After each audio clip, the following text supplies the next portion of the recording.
understanding the basic psychology of the dog you have in your house is quite important.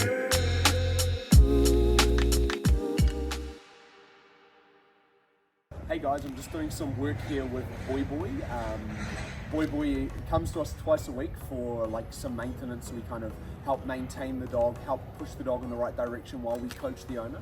We find this approach to be the best approach, fair on the dog, fair on the owner, and allows us to communicate and coach the owner as we go. I thought today what I'd do is show you guys some of the key principles behind effective leash training and some of the pitfalls when leash training. So we'll start with the pitfalls. Some of the things that I commonly see is, firstly, is the holding of the leash, okay? So when we're holding a leash, we want to go in with the approach of, I'm kind of connecting with the dog through the end of the leash, okay? So I'm not kind of going for a walk where I'm casual, I'm not paying attention. I'm focused on when the tension on the leash is coming on and off, and I'm holding the leash in a way that gives me stability and control, but I can be very sensitive with it. And that part's very important, the sensitivity towards how the dog is responding to the end of the leash. So how the dog responds tells me whether or not I've applied too much pressure, whether or not my timing was wrong, and whether or not I'm actually effective with my communication. So I'm going to kind of help you guys rectify this a little bit and break this down for you. So say I'm walking with the dog, and I'm walking over here towards the rocks here, and the dog pulls. Me stopping is what punishes the behavior, okay? So me stopping and applying a little bit of leash tension is actually what reduces the dog pulling. If, say, the dog was pulling, say he pulls, off he goes, say he pulls, say he's pulling, and I go with him, and I move with the dog, and the tension goes away. The tension going away reinforces the dog for pulling, and then the dog also gets reinforced by getting access to whatever it is in the environment, provided it's an access behavior. So a real simple tip, we walk in a straight line, we wait for the dog to start to pull. Okay, I'm just walking in a straight line, dog starts to walk ahead, that's fine, he starts to pull, I stop, so that's the pulling behavior I'm referring to. I wait for it to turn off, boy, yes, mark and reinforce for engagement. So I'm discouraging this behavior and I'm encouraging engagement with me. He's not pulling too hard into the leash, I'm going to try his name, boy, yes. And so we're constantly trying to use the least amount of aversive pressure as possible. We just want to use enough to get him to start to respond, and then we'll only use it as it's required. Yes. There, he didn't need any name, he kind of re-engaged with me on his own. He's pulling again, behavior's put on punishment with the leash. Boy. Yes. Mark and reinforce. And you're going to want to do a lot of reps of this, okay? It's going to take probably, 200 reps to actually get the dog to understand what this means. Boy. Yes. So you think, say this dog's 4 years old and he's been doing this behavior for 4 years, it'd be unreasonable, yes, for me to think that in a week I'm going to be able to fully fix this problem, okay? It's going to take some time. If someone's giving you fixes that are really short and sharp, it's likely they're just using heavy aversive control. Yes, and the pitfalls with that is the dog will become nervous, more and more nervous over time potentially. You're suppressing the dog, which could make the dog more unpredictable, and the dog is likely doing it just to avoid something from occurring rather than having a trusting relationship. So it really limits your relationship with the dog and the dog's ability to communicate with you and your ability to communicate with the dog. Okay, so like I said, be careful with these guys online that are using heavy aversives. If you see the dog walking around and his tail's low, the guy's got an e-collar on the dog and he's keeping it under control and he's showing how much control he's got, it's likely he's got the dog under aversive control.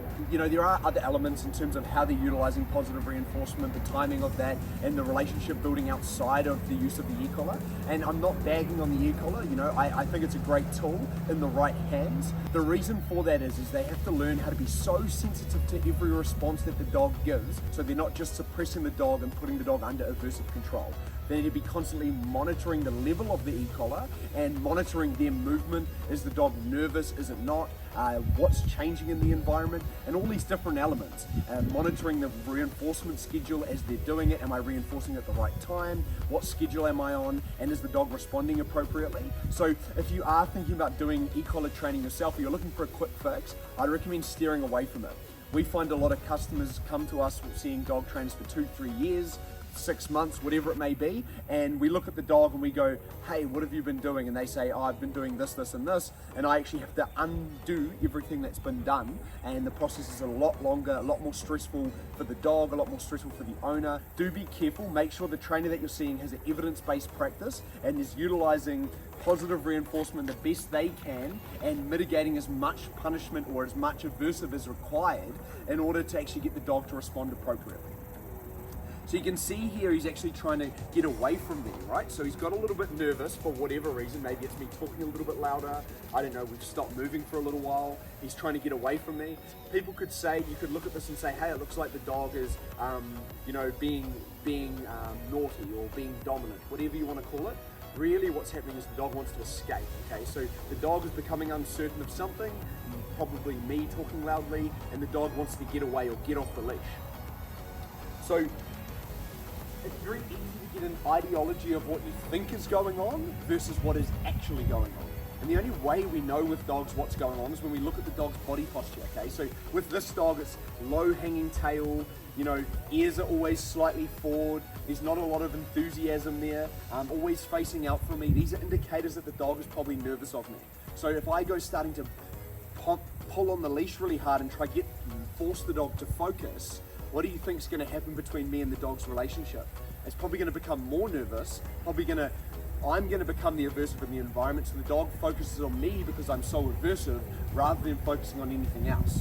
Okay? So what I actually want to do is encourage the right relationship and give the dog opportunities to actually explore the environment and build confidence. Boy, boy. Yes. You can even see when I say Boy Boy's name, he kind of looks at me with his ears forward. That's an indication he might be a little bit uncertain of me. Yes, that's a bit better, soft ears. Could just be perking up at the verbal cue. Boy, boy. Oh, yes. You can see when he comes into me and he stops about a meter out from me, he raises his paw and he kind of gets a bit uncertain for a second. Yes, that's when I'm just slowing down and I'm not moving too quickly. Right, give him a bit of tension. Yes. Coming in, that's a bit better. And I'm always moving out of his space. Lock him on the leash. Yes, refocuses, present the treat. He doesn't like me moving behind him. Yes. Tail starting to go a little bit, that's the classical conditioning starting to kick in. Yes.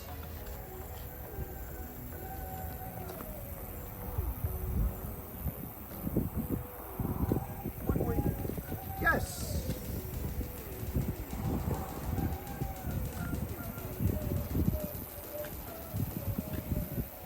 Yes.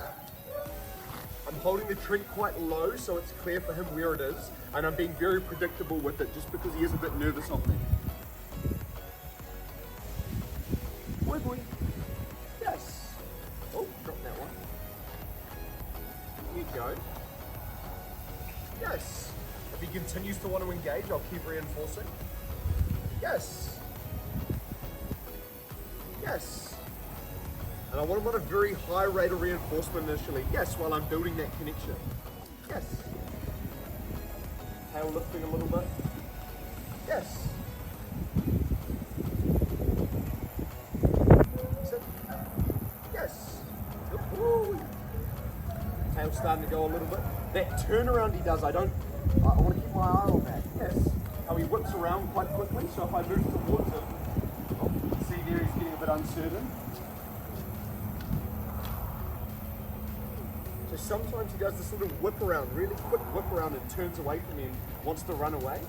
So something's triggering him to want to escape. Yes, some form of movement, I'm not too sure. Sit. Yes. You can see that paw lifting up when I stop there, that's it. So it seems to be when I talk or I disengage a little bit, I'm not sure. Maybe a combination of the two. Yes. Yes. Yes. Yes. So moving won't take treats. Getting a little bit more distracted. I'm going to give him a little bit of a break now. So he's become not so weary of me, he's a bit more comfortable with me. I'm going to give him a little time to explore the environment, a 5-minute break.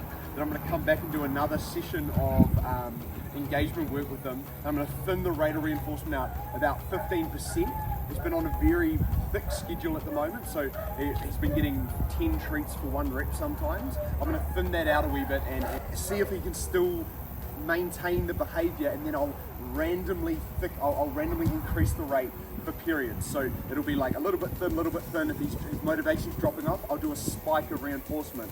Again, little bit thin, spike of reinforcement, and I'll do those spikes unpredictably.